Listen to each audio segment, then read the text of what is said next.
Hello commandos, welcome to Biomentors classes online. और हम लोग बात कर रहे हैं पी ब्लॉक एलिमेंट के बारे में, और वहाँ पर हम लोग स्टडी कर रहे थे बोरॉन फैमिली को।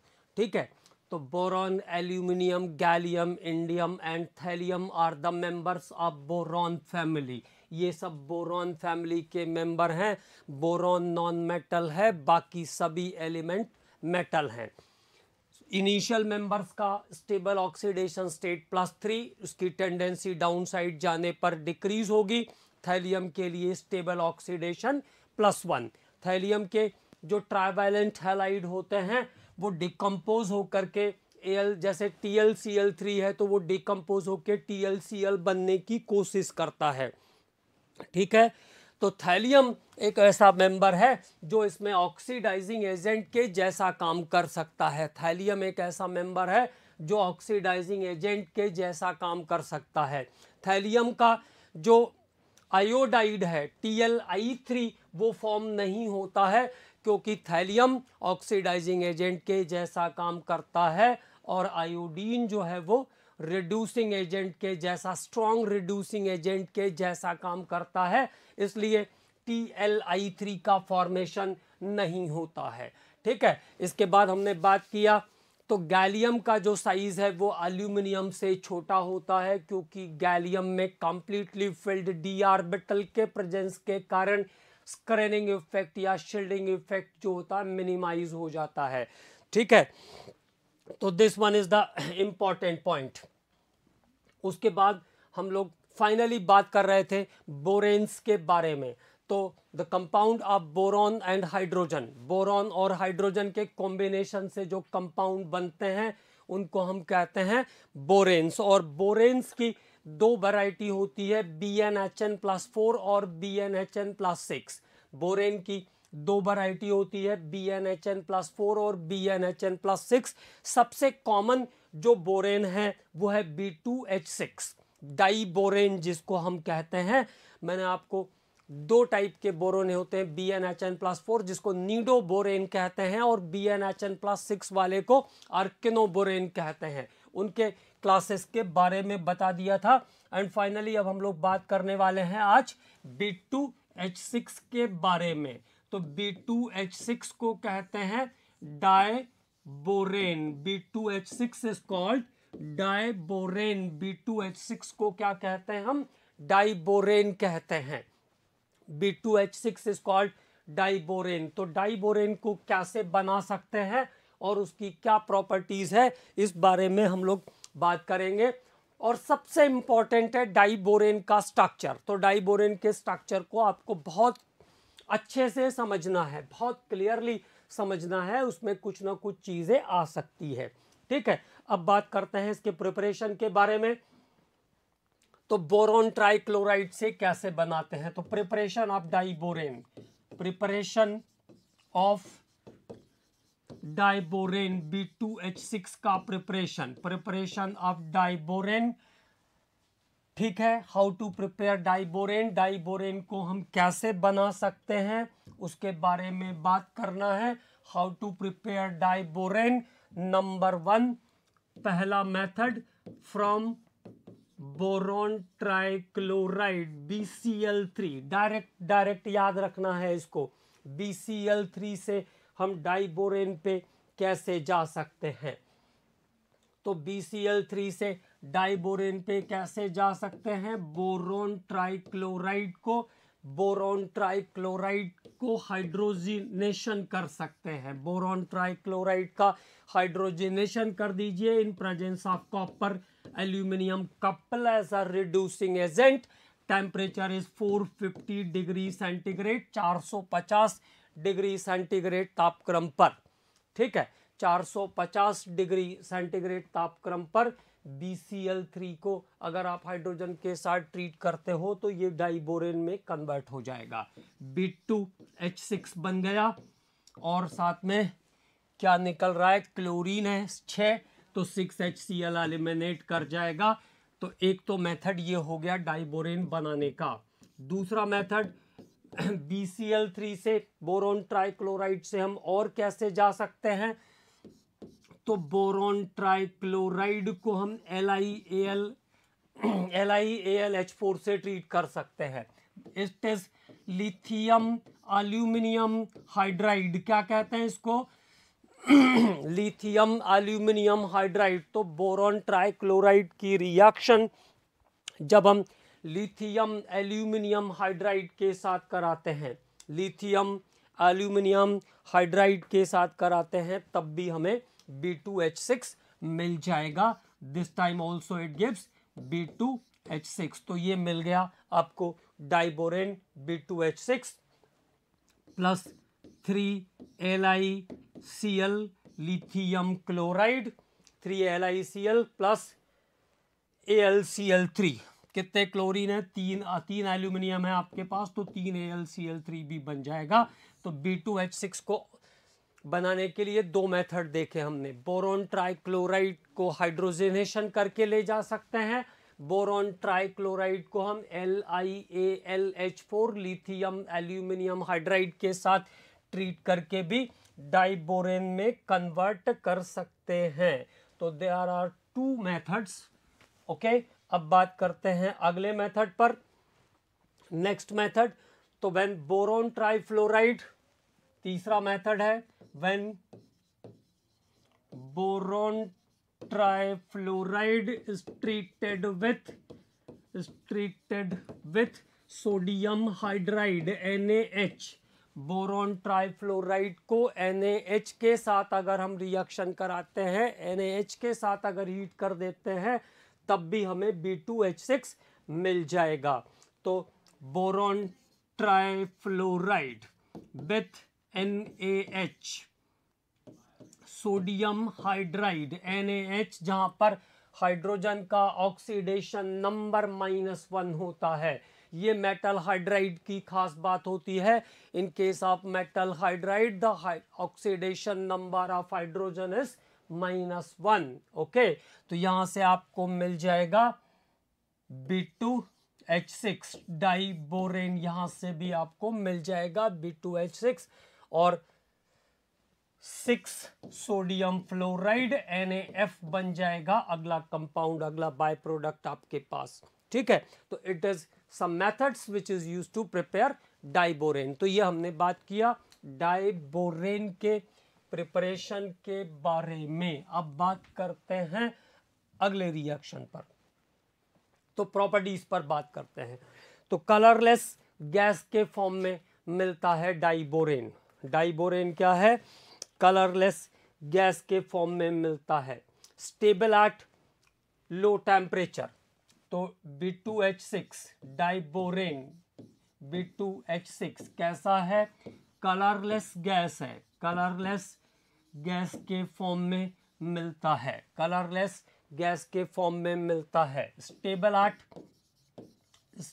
एट लो टेम्परेचर और कम टेम्परेचर पर स्टेबल होता है। स्टेबल एट लो टेम्परेचर, सामान्य ताप पर या कम तापक्रम पर क्या होता है? स्थायी होता है। अगर B2H6 को हम हीट कर देते हैं, B2H6 को अगर रेड हीट करते हैं, हीट कर देते हैं हम इसको, तो ये डिकम्पोज हो जाएगा बोरॉन के अंदर, बोरॉन प्लस 3H2। तो हीट करने पर वापस से बोरॉन में डिकम्पोज हो जाता है। B2H6 हीट करने पर बोरॉन में डिकम्पोज हो जाता है। अगर एयर से ट्रीट कर देते हैं तो B2H6 एयर के साथ कंबाइंड होगा तो बना देगा B2O3, B2O3 बना देगा और साथ में वाटर रिलीज कर देगा। ठीक है, तो ये दो इंपॉर्टेंट रिएक्शन आ गई। हीट करने पर बोरॉन में डिकम्पोज हो जाएगा, ऑक्सीजन के साथ रिएक्शन करके, ऑक्सीजन के साथ रिएक्शन करके B2O3 बना देगा। It forms B2O3 with oxygen. Okay, अगले रिएक्शन पर बात करते हैं। कुछ इंपॉर्टेंट रिएक्शन है इसमें, है ना। एक बहुत इंपॉर्टेंट रिएक्शन है तो उसके बारे में हम लोग बात करेंगे। Reaction with water, reaction with water, water के साथ रिएक्शन। कुछ रिएक्शन तो हम लोग जो रूटीन वे में रहती है उसको ले लेते हैं, और जहां इंपॉर्टेंट रिएक्शन रहेगी उसके बारे में मैं आपको हमेशा पॉइंट आउट करते चलता हूं। जैसे बोरेक्स बीड टेस्ट बहुत इंपॉर्टेंट था। तो वहाँ पे मैंने आपको बताया कि जब हम बोरेक्स को हाई टेम्परेचर पर हीट करते हैं तब वो B2O3 बनाता है। B2O3 is called borax bead. B2O3 को हम बोरेक्स बीड कहते हैं, जो कि ग्लास के जैसा मास होता है। It is glassy mass and use to detect the inorganic salt, जिसका यूज हम इनऑर्गेनिक सॉल्ट को डिटेक्ट करने के लिए, पहचानने के लिए करते हैं। बोरेक्स बीड टेस्ट का यूज, क्यूप्रिक ऑक्साइड डालेंगे तो ब्लू कलर आएगा, क्यूप्रस मेटाबोरेट बनेगा उसका ब्लू कलर आएगा। कार्बन पाउडर के साथ अगर उसको दोबारा हीट करेंगे तो रेड हो जाएगा। कोबाल्ट के साथ ब्लू कलर आएगा, क्रोमियम के साथ क्रोमियम मेटाबोरेट का ग्रीन कलर आएगा, मैग्नीज के साथ पिंक, मैग्नीज के साथ कलर लिया था हमने पिंक, उसके बाद निकल के साथ ब्राउनिश कलर आता है। तो डिफरेंट जो चीज़ें इंपॉर्टेंट है उसको तो हम अलग से कॉन्सेंट्रेट करते ही हैं। उसके साथ साथ, क्योंकि देखिए इनऑर्गेनिक में याद करना बहुत मुश्किल रहता है, ये मैं भी समझता हूँ, ऐसा नहीं, लेकिन जो ज़्यादा इंपॉर्टेंट है उसको कंसंट्रेशन से याद करना है, लेकिन जो कम इंपॉर्टेंट है उसको भी हमें ध्यान रखना है, क्योंकि अगर इधर उधर क्वेश्चन घुमा दिया तो फिर वो स्किप हो जाएगा, ऐसा लगेगा कि ये चीज़ हमने छोड़ दिया था। तो इसलिए छोड़ना कुछ नहीं है, ध्यान सबको रखना है, लेकिन जो ज़्यादा इंपॉर्टेंट है, अब जैसे बोरेक्स बीड टेस्ट है तो बहुत इंपॉर्टेंट है, तो बोरेक्स बीड टेस्ट को बहुत अच्छे से करना है। बोरेक्स का फॉर्मूला क्या है? तो प्रिज्मेटिक बोरेक्स या कॉमन बोरेक्स Na2B4O7.10 वाटर होती है, वो हमको ध्यान रखना है।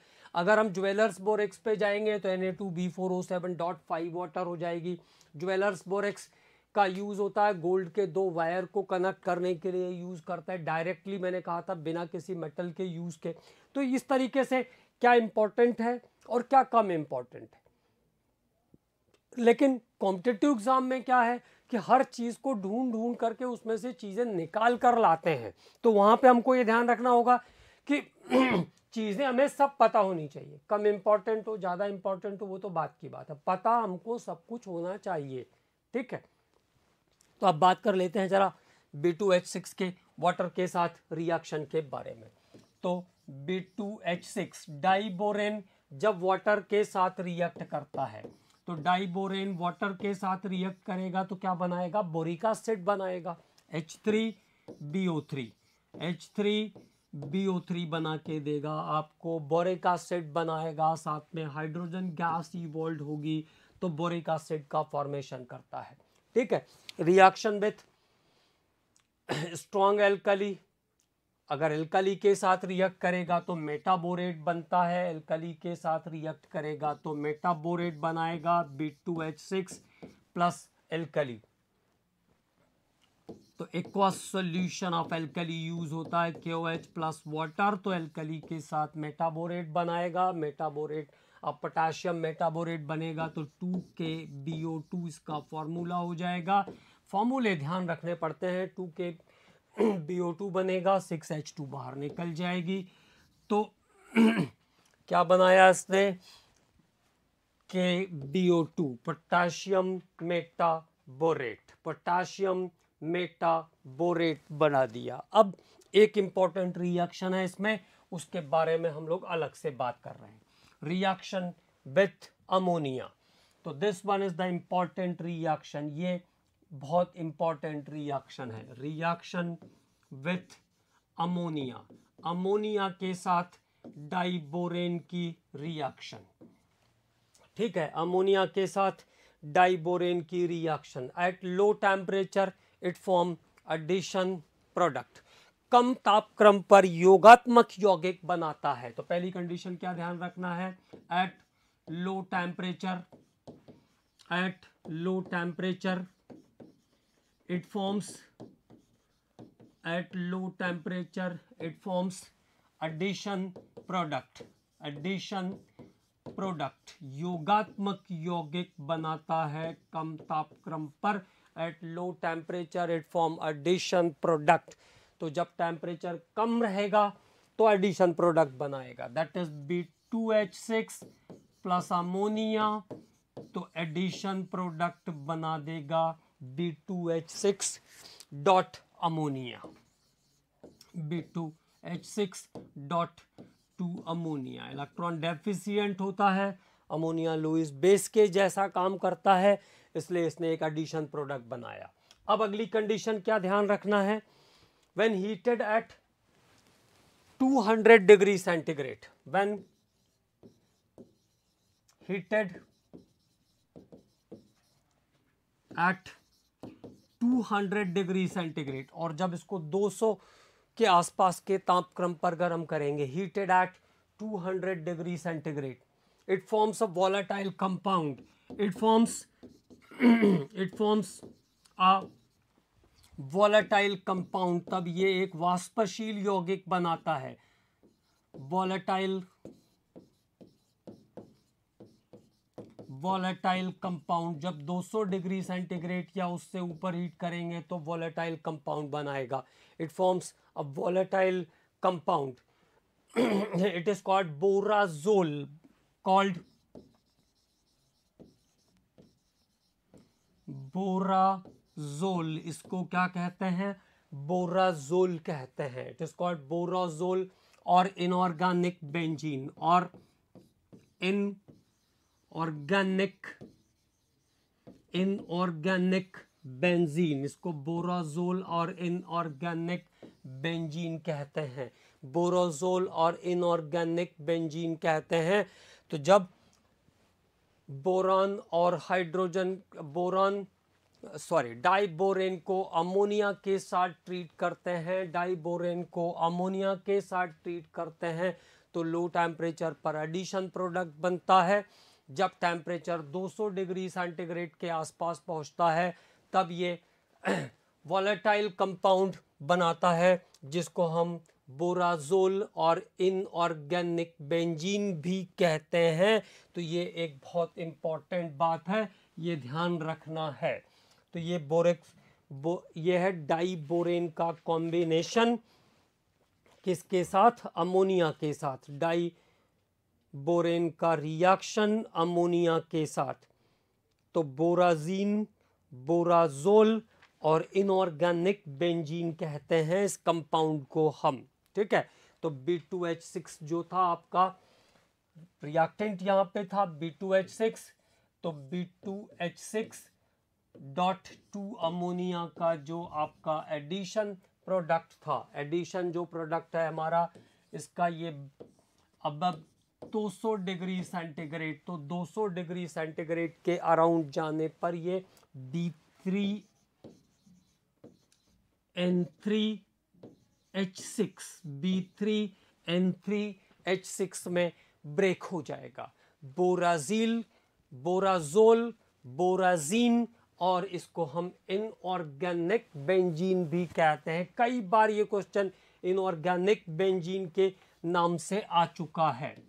Many times it is asked as inorganic benzene। अब देखो इसको inorganic benzene क्यों कहते हैं, तो इसका स्ट्रक्चर जो है वो बेंजीन के जैसा बनता है, इसलिए इसको हम इनऑर्गेनिक बेंजीन कहते हैं। इसका स्ट्रक्चर जो है वो बेंजीन से सिमिलरिटी रखता है, इसलिए इसको हम इनऑर्गेनिक बेंजीन कहते हैं, B3N3H6, ठीक है। तो B3N3H6 और H की जो पोजीशन रहेगी वो इसके साथ रहेगी, इसके साथ रहेगी और इसके साथ रहेगी, B3N3H6। और हर नाइट्रोजन से बोरॉन की तरफ एक कोऑर्डिनेट बॉन्ड रहेगा, नाइट्रोजन से बोरॉन की तरफ एक कोऑर्डिनेट बॉन्ड भी बनेगा। ये स्ट्रक्चर है बोराजीन का या इनऑर्गेनिक बेंजीन का।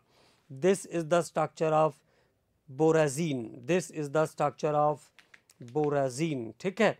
और क्योंकि नाइट्रोजन से लोन पेयर ट्रांसफर हो रहा है, इसलिए तीनों नाइट्रोजन पे चार्ज जो होगा वो पॉजिटिव होगा, और तीनों बोरॉन ने लोन पेयर लिया है, उसकी तरफ गया है, इसलिए बोरॉन पे चार्ज कैसा होगा, नेगेटिव होगा।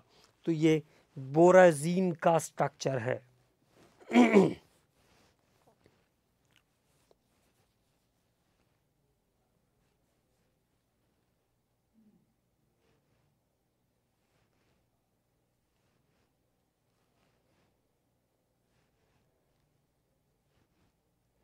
अब बेंजीन में कुल 6 कार्बन 6 हाइड्रोजन एटम रहते हैं। यहाँ पे क्या सिचुएशन दिख रही है आपको, 3 बोरॉन 3 नाइट्रोजन 6 और 3 हाइड्रोजन, तो वहाँ पे भी 12 एटम रहते हैं टोटल। यहाँ पर भी टोटल एटम कितने हैं, 12 एटम हैं, ठीक है। तो टोटल वहाँ पर भी 12 एटम रहते हैं। यहाँ पर भी नंबर ऑफ एटम्स कितने हैं, टोटल नंबर ऑफ एटम्स कितने हैं, 12 है। यहाँ पर भी B3N3H6 होना चाहिए था ना, मैंने 6H क्यों नहीं लगाया, B3N3H6, B3N3H6, ठीक है। तो B3N3H6, ठीक। तो वहाँ पर भी टोटल एटम 12 रहते हैं, यहाँ पर भी टोटल एटम 12 है, ठीक है। तो ये सिमिलरिटी है इसकी बेंजीन के साथ।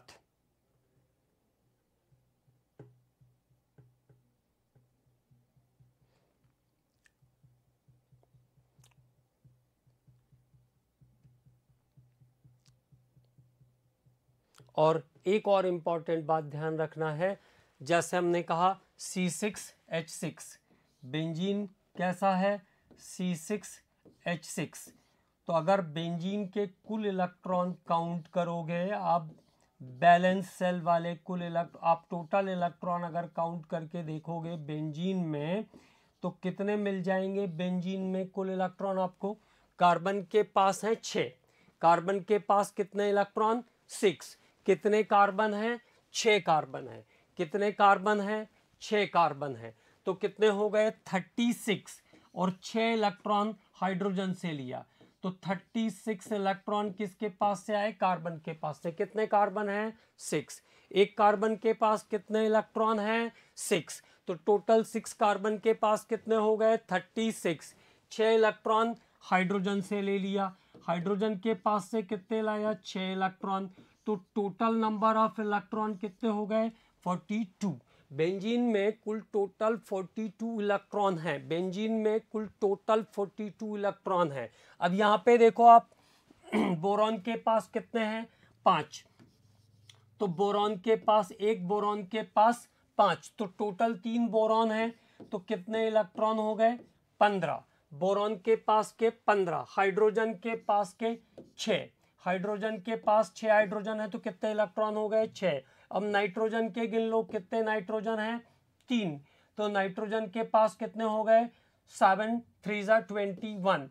नाइट्रोजन के पास कितने हो गए, 21 इलेक्ट्रॉन हो गए। अब जरा पूरा काउंट करके देखो कितना हुआ, 15 और 6 21, और 21 42, तो 42 इलेक्ट्रॉन इसके पास भी है। टोटल 42 इलेक्ट्रॉन है बोराजीन के अंदर, टोटल 42 इलेक्ट्रॉन है बेंजीन के अंदर। तो बेंजीन और borazine are also isoelectronic, तो बेंजीन और बोराजीन आइसो इलेक्ट्रॉनिक भी है, ठीक है। तो this one is the important point. तो एक पॉइंट और ध्यान रखना है, benzene and borazine are isoelectronic, benzene and borazine are isoelectronic.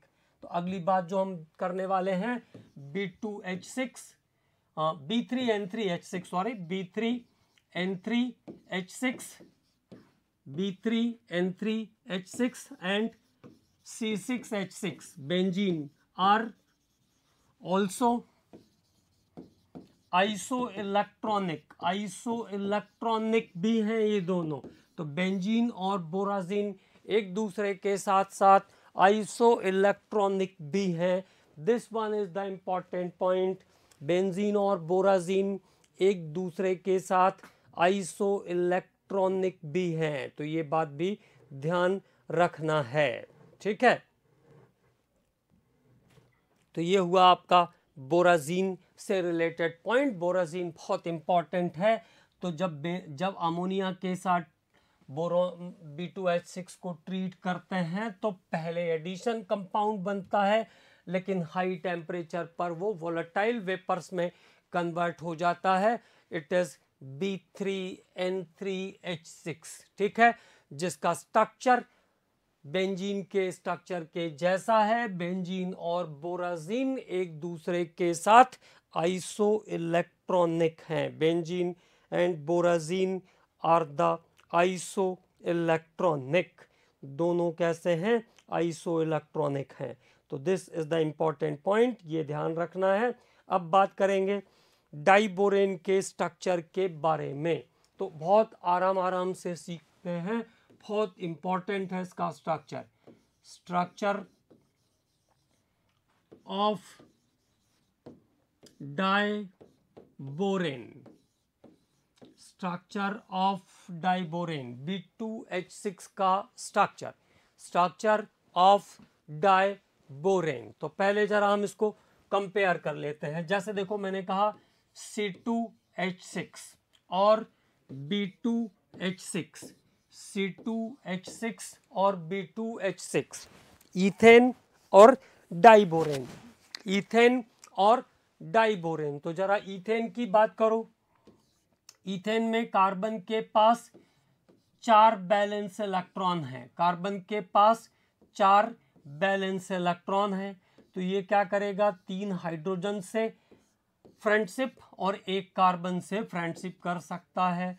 तो इस तरीके से इथेन ने अपने चारों इलेक्ट्रॉन को कंबाइन किया और कार्बन को भी कनेक्ट किया और कार्बन के साथ 3 हाइड्रोजन को भी कनेक्ट कर लिया, ठीक है। तो ये स्ट्रक्चर है इथेन का। This is the structure of ethane, जहां पे कार्बन के बीच बॉन्डिंग है और अगर कार्बन हाइड्रोजन के साथ भी बॉन्डिंग कर रहा है और सभी के लिए प्रॉपरली इलेक्ट्रॉन मौजूद है इसके पास। कार्बन ने देखो, इस एक कार्बन के पास 4 बैलेंस इलेक्ट्रॉन थे, उसने हाइड्रोजन के साथ शेयर किया। कार्बन के पास 4 बैलेंस इलेक्ट्रॉन हैं, उसने 3 हाइड्रोजन से शेयर किया और एक बॉन्ड उसने कार्बन के बीच में बनाया, ठीक। तो there is required electrons are present, यहाँ पे जितने इलेक्ट्रॉन की जरूरत थी उतने इलेक्ट्रॉन प्रेजेंट है। तो ये एक नॉर्मल प्लेनर स्ट्रक्चर है, it is a normal planar structure, ठीक। लेकिन अब हम बात करते हैं B2H6 की। तो लेट्स टॉक अबाउट B2H6। तो बोरॉन सेंटर है यहाँ पे, बोरॉन के पास टोटल 5, कार्बन के पास बैलेंस सेल में 4 हैं, ध्यान रखना टोटल 6 रहते हैं, बैलेंस सेल में 4 कहा है मैंने। यहाँ पे बैलेंस सेल में कितने हैं? 3 इलेक्ट्रॉन है। There are 3 electron in the balance cell of boron. तो बोरॉन के पास बैलेंस सेल में कितने? 3 इलेक्ट्रॉन, ठीक है। अब हाइड्रोजन के पास बैलेंस सेल में कितने इलेक्ट्रॉन? 1 इलेक्ट्रॉन। तो एक बोरॉन के पास बैलेंस सेल में 3 इलेक्ट्रॉन। अगर ये 3 हाइड्रोजन से इस तरीके से शेयर करेगा, if it is share with 3 hydrogen as the pattern जो मैं ड्रॉ कर रहा हूं, इस पैटर्न पे अगर ये हाइड्रोजन के साथ शेयर करेगा तो अगली कंडीशन आपको दिख रही है, ठीक है। देखो यहाँ पे क्या था, कार्बन के पास बैलेंस सेल में 4 इलेक्ट्रॉन थे, तो कार्बन ने क्या किया? 3 हाइड्रोजन से शेयर कर लिया, 1 electron carbon to carbon share करने में कंज्यूम कर लिया। तो आसानी से एक प्लेनर स्ट्रक्चर बन गया है। लेकिन जब हम B2H6 की बात करते हैं तो there are 3 electron in the balance cell of boron. Boron के बैलेंस सेल में कुल 3 इलेक्ट्रॉन, अगर वो 3 हाइड्रोजन के साथ कॉम्बिनेशन कर ले तो अब बोरॉन को जोड़ने के लिए इलेक्ट्रॉन बचे ही नहीं है। There is no electron is available for the connectivity of 2 boron. तो बोरॉन के पास आपस में जुड़ने के लिए अगर उसने 3 हाइड्रोजन के साथ फ्रेंडशिप कर लिया तो आपस में कनेक्ट होने के लिए कोई इलेक्ट्रॉन नहीं है।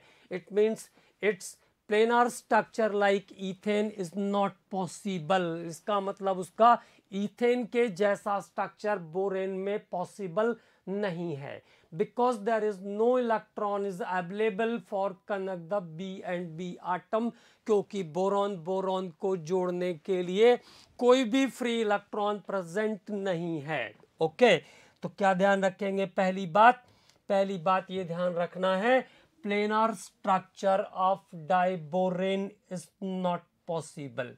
ethane like planar structure of diborane is not possible। Ethane जैसा प्लेनर स्ट्रक्चर डाइबोरेन में संभव नहीं है। ठीक है, तो planar structure of diborane is not possible. Diborane की समतल संरचना संभव नहीं है, क्योंकि उसके पास इलेक्ट्रॉन ही प्रेजेंट नहीं है दो बोरॉन को आपस में जोड़ने के लिए।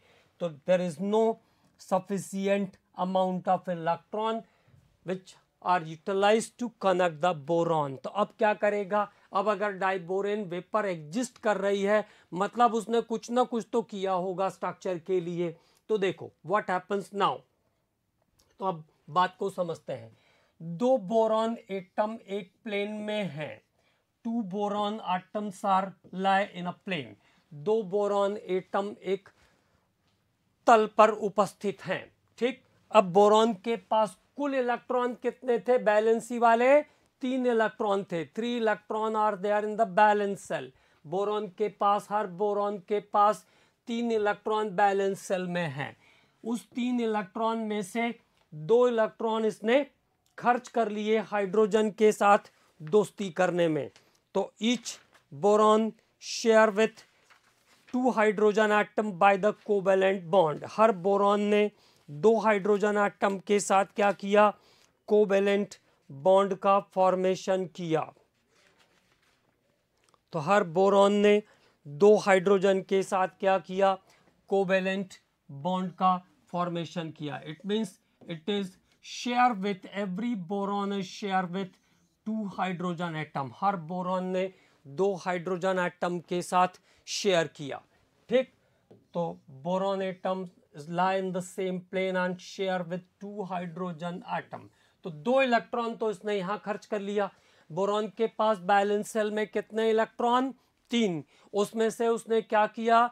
Each boron atom share with 2 hydrogen atoms. प्रत्येक बोरॉन परमाणु ने हाइड्रोजन के 2 परमाणुओं के साथ सहसंयोजक बंध बनाया। Each boron atom share with 2 electron of hydrogen atoms. 2 electron hydrogen के साथ शेयर किया। तो 3 में से 2 तो इसने यहां पे खर्च कर लिया। अब क्या अगली कंडीशन? क्या? तो अगली कंडीशन ये कि जो बोरॉन है उसने क्या काम किया कि 2 हाइड्रोजन एटम को उसने अप एंड डाउन रखा। Up and down 2 hydrogen atom को उसने सैचुरेट किया।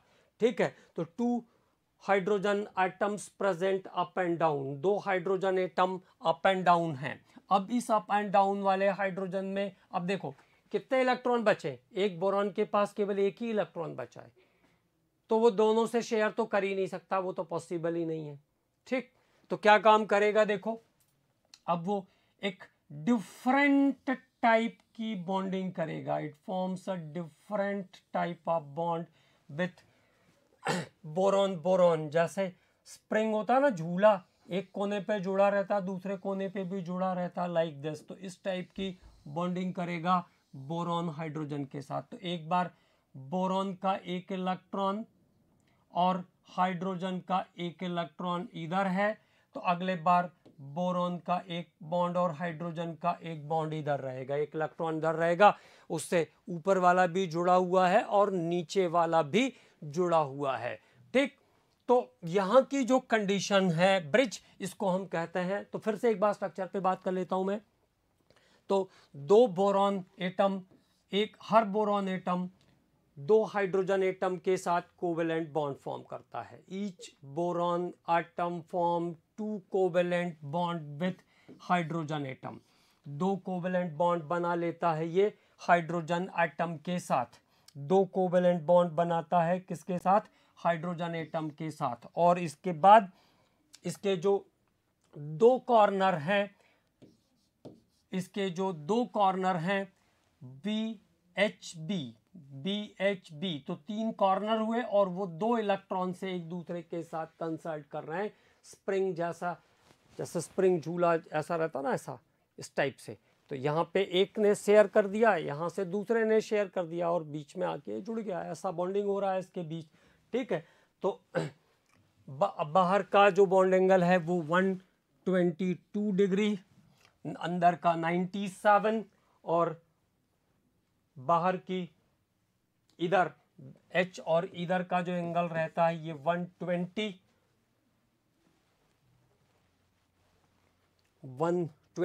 रहता है, 122 डिग्री, है ना। ये 122 डिग्री का एंगल बाहर का। दो बोरॉन के बीच का जो डिस्टेंस है 1.77 आर्मस्ट्रॉन्ग, 1.77 आर्मस्ट्रॉन्ग का डिस्टेंस रहता है दोनों बोरॉन के बीच। और BHB का जो बॉन्ड लेंथ है वो 1.23 आर्मस्ट्रॉन्ग होता है। ये वाला बॉन्ड लेंथ जो है ये 1.23 आर्मस्ट्रॉन्ग रहता है, 1.23 आर्मस्ट्रॉन्ग। और आउटर लेंथ रहती है 1.19 आर्मस्ट्रॉन्ग की, आउटर लेंथ सभी 1.19 आर्मस्ट्रॉन्ग की। तो this is the structure of diborane, ये डाइबोरेन का स्ट्रक्चर है। क्या ध्यान रखना है, वंस मोर रिवाइज। तो BHB डाइबोरेन की बॉन्डिंग की बात कर रहे हैं। हर बोरॉन ने दो हाइड्रोजन एटम के साथ कोवेलेंट बॉन्ड बनाया। Each boron atom form two covalent bond with hydrogen atom and two hydrogen atom present up and down.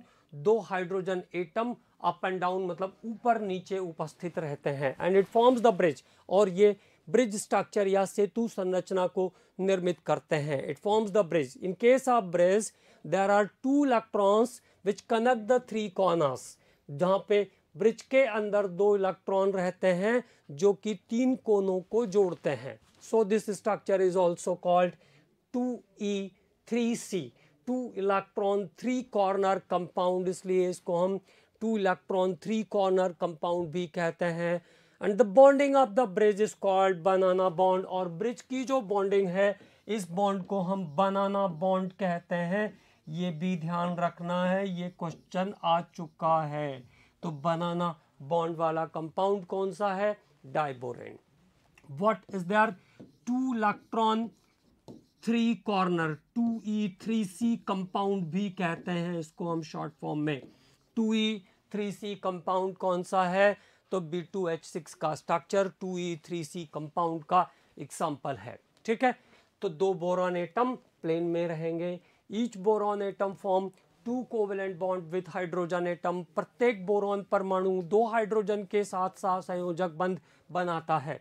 And two hydrogen atoms present up and down, दो hydrogen परमाणु ऊपर नीचे स्थित होते हैं, विच फॉर्म्स द ब्रिज, जो कि सेतु संरचना निर्मित करने में मदद करते हैं। In the bridge two electron connect the three corners, और ब्रिज में सेतु में दो इलेक्ट्रॉन तीन कोनों को जोड़ता है। Two electron connect the three corners, so this compound is also called 2E3C compound. इसलिए इस यौगिक को हम to electron three corner compound भी कहते हैं। And the bonding of the bridge is called banana bond, और ब्रिज की जो बॉन्डिंग है उसको हम बनाना बॉन्ड कहते हैं। तो this is all about the structure of the diborane. And now I think it is clear. तो क्या क्या चीज़ें ध्यान रखना है, 2E3C कंपाउंड है और ब्रिज की बॉन्डिंग को हम क्या कहते हैं, बनाना बॉन्ड कहते हैं। ब्रिज की बॉन्डिंग को क्या कहते हैं, बनाना बॉन्ड कहते हैं। ठीक है, तो इसका प्लेनर स्ट्रक्चर इथेन जैसा प्लेनर स्ट्रक्चर डाइबोरेन का पॉसिबल नहीं है। और बोराजीन या इनऑर्गेनिक बेंजीन के बारे में ध्यान रखेंगे कि वो बेंजीन का आइसो इलेक्ट्रॉनिक होता है। दोनों के अंदर नंबर ऑफ एटम्स भी सेम होते हैं और दोनों के अंदर कुल कितने इलेक्ट्रॉन, 42 इलेक्ट्रॉन्स प्रेजेंट होते हैं दोनों के अंदर। तो ये हुई बात अब डाइबोरेन की, नीडोबोरेन की और किनोबोरेन की। अब हम अगले टॉपिक पर बात करेंगे और अगला टॉपिक है एल्यूमिनियम।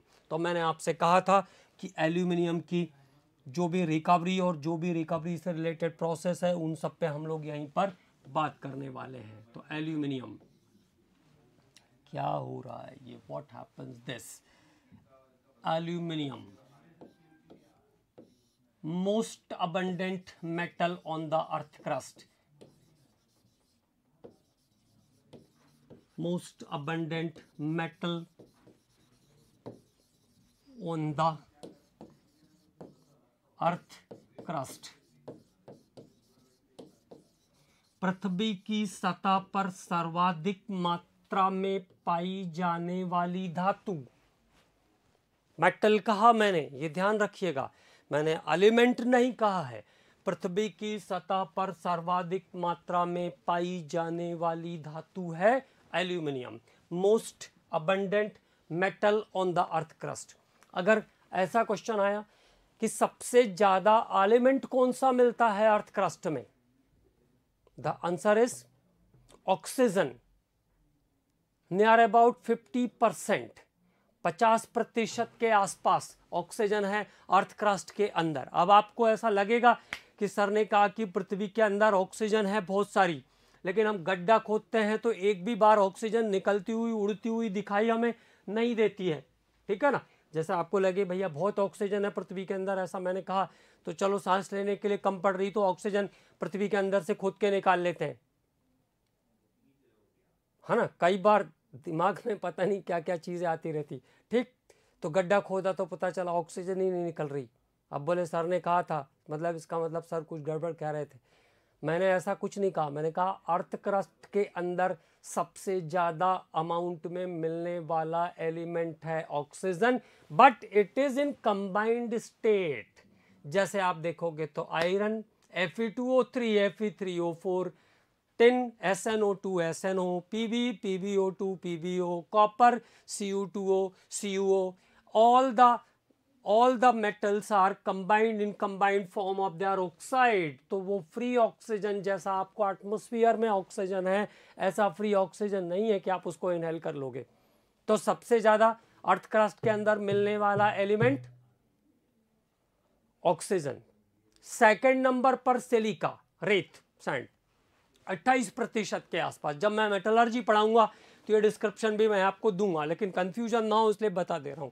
और अगर मेटल की बात होगी तो अर्थ क्रस्ट के ऊपर सबसे ज्यादा कौन सा मेटल अर्थ क्रस्ट के अंदर मिलता है, वो है एल्यूमिनियम, ठीक है, लगभग 8%। सेकेंड नंबर पर आता है आयरन, लगभग 5% के आसपास, ठीक है। तो ये ध्यान रखेंगे कि मोस्ट अबंडेंट मेटल अगर क्वेश्चन है तो आंसर जाएगा एल्यूमिनियम, ठीक है। अब बात करते हैं जरा इसके कुछ ओर्स के बारे में। तो इसके ओर्स कौन कौन से हैं, एल्यूमिनियम के फॉर्मूले याद करने हैं। नंबर 1, तो नंबर 1 पे हम बात करेंगे Al2O3 की। Al2O3 नंबर 1 पे आया Al2O3, बहुत ही प्रेसियस है ये, है ना। बहुत सारे जो आपके जितने भी और आते हैं प्रेसियस स्टोन्स जो आते हैं आपके, नीलम, पुखराज, है ना, टोपाज, सोफायर, पता नहीं क्या क्या कहते हैं, वो सब जो है वो एल्यूमिना के ही पार्ट है, it is part of alumina, है ना। तो Al2O3 और Al2O3 को हम कहते हैं corundum. Al2O3 is called corundum. अगर कभी कार्बोरंडम पूछा तो क्या फॉर्मूला हो जाएगा, what is Carborundum, SiC, silicon carbide is called Carborundum, SiC, silicon carbide is called Carborundum, silicon carbide is called Carborundum, है ना। ये ध्यान रखेंगे, कोरंडम और कार्बोरंडम, ओके। नाउ अब बात करते हैं जरा आगे। तो Al2O3 को कहते हैं कोरंडम, रूबी। तो देखो जितने भी इंपॉर्टेंट मिनरल्स हैं वो सब एल्यूमिना से डेराइव्ड हैं। रूबी, सफायर, अरे यार, SAPPHIRE, sapphire, emerald, all of them are the derivative of alumina। Corundum कहते हैं एल्यूमिना। तो जब ये प्योरेस्ट आधा प्योर हो जाता है तब हम कहते हैं इसको, ओर के फॉर्म में जब निकलता है तो इसको हम क्या कहते हैं, corundum. Al2O3 is called corundum. दूसरा Al2O3 डॉट सिंगल वाटर। अब ध्यान से देखेंगे, एक एक पानी बढ़ाते जाएंगे, है ना। तो ये हो गया था कोरंडम आपका, तो मिटा दिया मैंने उसको। Al2O3 dot single water is called diaspore. Diaspore कहते हैं इसको। Al2O3 dot two water is called bauxite. सबसे चीपोर है और मेनली एल्यूमिनियम को रिकवर करने के लिए हम बॉक्साइड का यूज करते हैं। Al2O3 dot two water is called bauxite. Al2O3 dot three water is called gibbsite. तो formula corundum Al2O3, diaspore Al2O3 dot one water, Al2O3 dot two water is the bauxite, Al2O3 dot three water is called gibbsite. Al2O3 dot three water is called gibbsite. तो ये सब corundum जैसे hydrated ओर के बारे में हमने बात किया एल्यूमिनियम के। अब अगले ओर्स पर बात करते हैं, और कुछ इंपॉर्टेंट ओर्स के फॉर्मूले हैं इसमें। तो इंपॉर्टेंट ओर्स पर हम लोग बात कर रहे हैं एल्यूमिनियम के। Na3 cryolite, cryolite, Na3AlF6, Na3AlF6 is called cryolite. बहुत बार इसकी जरूरत पड़ेगी क्योंकि आयोनिक जैसा सब्सटेंस है, आयोनिक सब्सटेंस जैसा बिहेव करता है। Na3AlF6 is called cryolite. Next, mica. Mica को अब्रक भी कहते हैं, फेल्डस्पार भी कहते हैं। फेल्डस्पार, फेल्डस्पार या अब्रक कहते हैं इसको हिंदी में। माइका KAlSi3O8, KAlSi3O8, KAlSi3O8 को कहते हैं माइका या अब्रक, ठीक है। और मध्य प्रदेश इसका एक लार्ज प्रोड्यूसर है। MP Katni Balaghat mines, Katni Balaghat mines, ठीक है। तो MP is the large producer of mica. MP के अंदर माइका बहुत बहुत ज़्यादा अमाउंट में मिलता है। तो these are the some important ores of aluminium. Corundum Al2O3, ठीक है। Diaspore Al2O3 dot one water, bauxite Al2O3 dot two water, gibbsite Al2O3 dot three water, cryolite Na3AlF6 is called cryolite, and mica और feldspar is KAlSi3O8, इसको हम कहते हैं mica.